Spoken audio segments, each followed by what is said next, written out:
Hello મિત્રો, આજે હું લઈને આવી ગયો છું તમારા માટે પોલીસ કોન્સ્ટેબલમાં પૂછાય છે તેવા સિલેબસ મુજબ અને ટોપિક વાઇઝ પ્રશ્નો જે તમને પોલીસ કોન્સ્ટેબલની પરીક્ષામાં ખૂબ ઉપયોગી થવાના છે અને આ પ્રશ્નો દ્વારા તમારે કેટલા સાચા પડે છે તે પરથી તમે તમારી તૈયારીને પણ ચકાસી શકો છો અને રહી જતું ટોપિક પણ કવર કરવામાં મદદ થશે।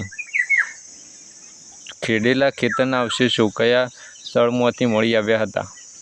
ધોળાવીરા, કાલીબંગન, મહેરગઢ કે રોજડી? તો આ પ્રશ્નમાં તમારો સાચો જવાબ છે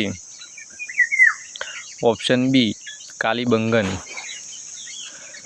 તમે આગળનો પ્રશ્ન જોઈએ તો કયા વેદમાં વિવિધ પ્રકારના યજ્ઞની વિધિઓનો ઉલ્લેખ કરવામાં આવ્યો છે? તો તમારો ઓપ્શન છે એ યજુર્વેદ, બી સામવેદ, સી અથર્વવેદ કે ડી ઋગ્વેદ? તો અહીં તમારો સાચો જવાબ થાય છે ઓપ્શન એ યજુર્વેદ।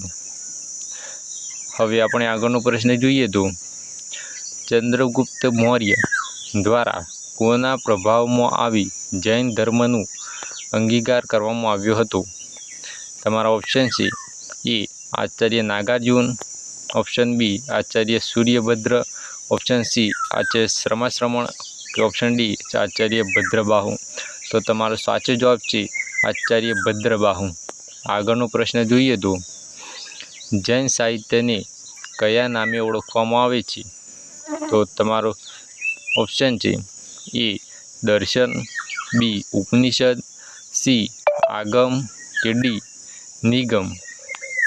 તો અહીં તમારો સાચો જવાબ થાય છે ઓપ્શન સી આગમ।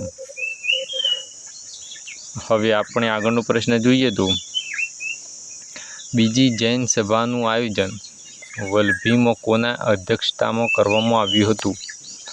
તો તમારા ઓપ્શન છે એ આચાર્ય શ્રમણ, ઓપ્શન બી આચાર્ય સંઘ, ઓપ્શન સી આચાર્ય નાગાર્જુન સૂરી કે ઓપ્શન ડી આચાર્ય સૂર્યભદ્ર સૂરી? તો તમારો સાચો જવાબ છે આચાર્ય શ્રમણ। આગળનો પ્રશ્ન જોઈએ તો ગૌતમ બુદ્ધના પિતા કયા રાજ્યના રાજા હતા? તો ઓપ્શન એ વજ્જી ગણરાજ્ય, ઓપ્શન બી શાક્ય ગણરાજ્ય, ઓપ્શન સી મિથિલા ગણરાજ્ય કે ઓપ્શન ડી કુંડગ્રામ ગણરાજ્ય? તો તમારો સાચો જવાબ થાય છે ઓપ્શન બી શાક્ય ગણરાજ્ય। આગળનો પ્રશ્ન જોઈએ તો ગૌતમ બુદ્ધ દ્વારા ધર્મચક્ર પરિવર્તન કયા સ્થળે કરવામાં આવ્યું હતું?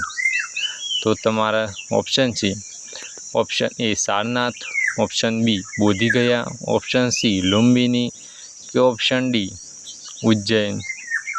તો તમારો સાચો જવાબ થશે સારનાથ। તો આવી જ રીતે પ્રશ્નોને તમે જોઈ અને તમારે કેટલા સાચા પડે છે તે પરથી તમે તમારી તૈયારીને પણ ચકાસી શકો છો અને આવા જ નવા વિડીયો આપણી આ ચેનલ ઉપર મૂકવામાં આવે છે તો આપ ચેનલને સબસ્ક્રાઈબ કરી લેજો। જય હિન્દ, જય